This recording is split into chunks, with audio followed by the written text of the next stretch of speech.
মায়া আর তার সঙ্গী এক রেস্তোরাঁয় ভালোবাসার উচ্ছ্বাসে মেতেছিল।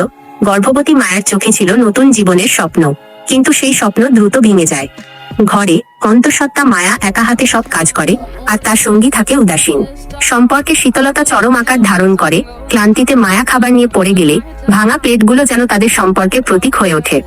একদিন গভীর রাতে সঙ্গী তাকে ছেড়ে চলে যায়। মায়া বাইরে বসে অঝরে কাঁদে, কিন্তু তার কান্না তাকে দুর্বল না করে শক্তিশালী করে তোলে। সে নিজের এবং অনাগত সন্তানের জন্য কঠোর সংগ্রামে নামে।